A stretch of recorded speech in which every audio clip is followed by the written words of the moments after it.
जब शनिदेव ने पांडवों की बुद्धि की ली परीक्षा।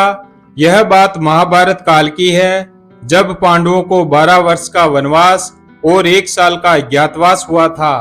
तब पांडवों का अज्ञातवास समाप्त होने में कुछ समय शेष रह गया था। पांचों पांडव एवं द्रौपदी जंगल में छुपने का स्थान ढूंढ रहे थे। उधर शनिदेव आकाश मार्ग से जा रहे थे। तब आकाश मार्ग से पांडवों पर उनकी नजर पड़ी और शनिदेव के मन में विचार आया कि इन पांडवों में सबसे बुद्धिमान कौन है, इनकी परीक्षा ली जाए। शनिदेव ने कई योजन दूरी में एक माया का महल बनाया। उस महल के 4 कोने थे, पूरब, पश्चिम, उत्तर, दक्षिण। पांडव चलते चलते आगे बढ़ रहे थे।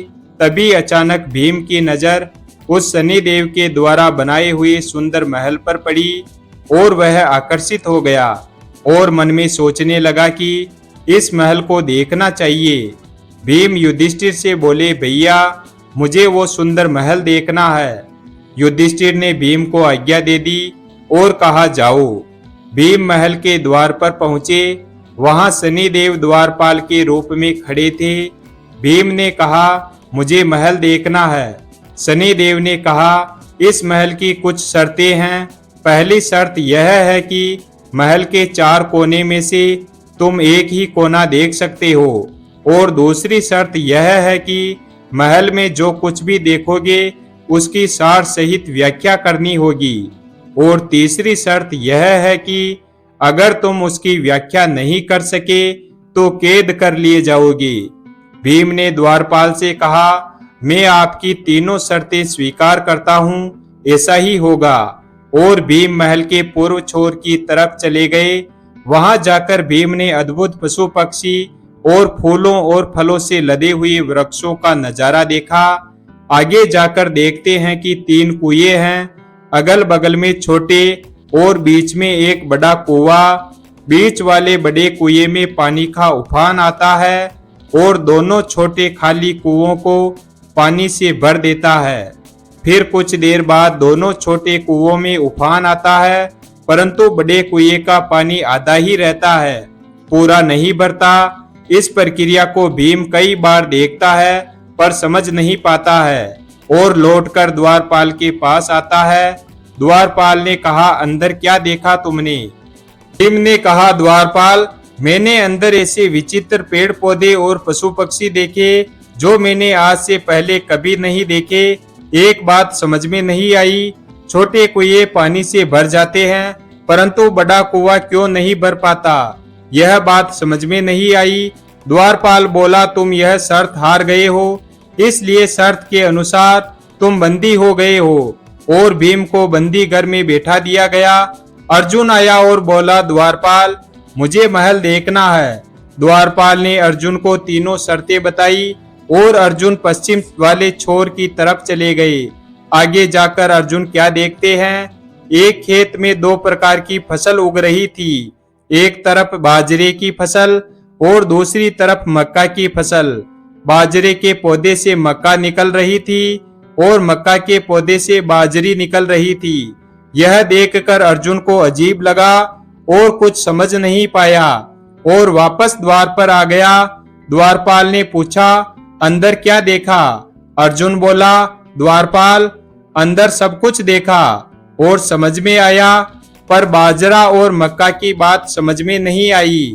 द्वारपाल ने कहा, यह शर्त तुम हार गए हो, इसलिए शर्त के अनुसार तुम भी बंदी हो। फिर उसके बाद नकुल आया और बोला, द्वारपाल, मुझे महल देखना है। द्वारपाल ने उसे भी वे तीनों शर्तें बता दी। फिर वह उत्तर दिशा की ओर गया।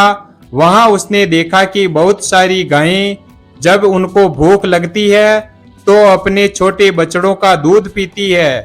उसके कुछ समझ नहीं आया और वापस द्वार पर आ गया। द्वारपाल ने पूछा, तुमने अंदर क्या देखा? नकुल बोला, द्वारपाल, अंदर गायें बछड़ों का दूध पी रही है, यह समझ नहीं आया। तब द्वारपाल ने कहा, तुम यह शर्त हार चुके हो और शर्त के अनुसार तुम भी बंदी हो। उसे भी बंदी बना लिया। फिर सहदेव आया और बोला, मुझे महल देखना है। द्वारपाल ने उसे भी अंदर भेज दिया। और वह दक्षिण दिशा की तरफ अंतिम कोना देखने के लिए गया। सहदेव अंदर जाकर क्या देखता है, वहां पर एक सोने की बड़ी सिल्ला एक चांदी के सिक्के पर टिकी हुई डगमग डोल रही थी, परंतु वह नीचे नहीं गिर रही थी। छूने पर भी वैसे के वैसे ही रहती है। कुछ समझ में नहीं आया और वह वापस द्वार पर आ गया और बोला, सोने की सिल्ला की बात समझ में नहीं आई। तब वह भी बंदी हो गया। चारों भाई बहुत देर से वापस नहीं आए।